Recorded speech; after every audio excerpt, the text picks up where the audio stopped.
मध्ये 6 साखर कारखान्यांना राष्ट्रीय सहकार विकास महामंडळानं राज्य सरकारमार्फत खेळत्या भांडवलासाठी मार्जिन मनीच्या माध्यमामधून सुमारे 798 कोटी 40 लाखांचं कर्ज मंजूर केलंय.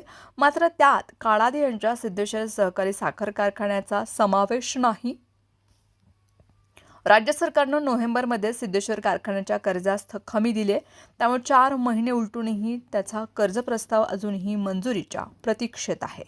कोल्हापूरमधील 3, सांगली, अहिल्यानगर, बीडमधील प्रत्येकी 1 अशा 6 साखर कारखान्यास ही कर्ज मंजुरी दिली. पण यामध्ये सिद्धेश्वर कारखान्यासह राज्यामधील 8 साखर कारखान्यांच्या सुमारे 1852 कोटींच्या कर्जास मंजुरी मिळालेली नाही. कर्जामधील मंजुरी न मिळण्यामागे प्रस्तावामधील त्रुटीचं कारण हे दिलं जात आहे. लोकसभा निवडणुकीमध्ये धर्मराज काडादी यांनी भाजपच्या विरोधामध्ये प्रचार केला होता. त्यांनी काँग्रेसच्या प्रणिती शिंदे यांचा पाठिंबा दिला होता.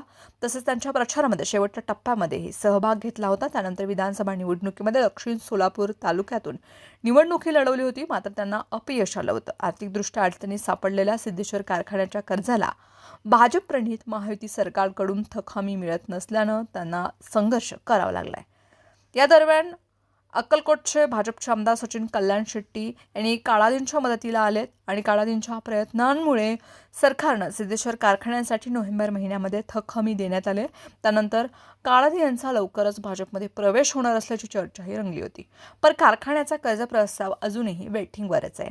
सिद्धेश्वर साखर कारखान्यासह 8 कारखान्यांचा सुमारे 1852 कोटी 14 लाखांचा कर्ज प्रस्ताव हा NCDCकडे मंजुरीच्या प्रतीक्षेमध्ये. साखर कारखान्यांनी 5 पैकी 3 हंगामामध्ये ऊस गाळप करणं आवश्यक आहे. त्यात कारखाने बंद राहिल्याची अडचण आहे. काहींचे सरकारी हमीवरील राज्य सरकारी बँकेचं कर्ज थकीत आहे. केंद्र सरकारकडून वाढीव विस्तार करण्यासाठीचा उद्योजक मेमोरँडम नसल्यामुळे कर्ज मंजुरीला अडथळा आल्याचंही सांगितलं जात आहे.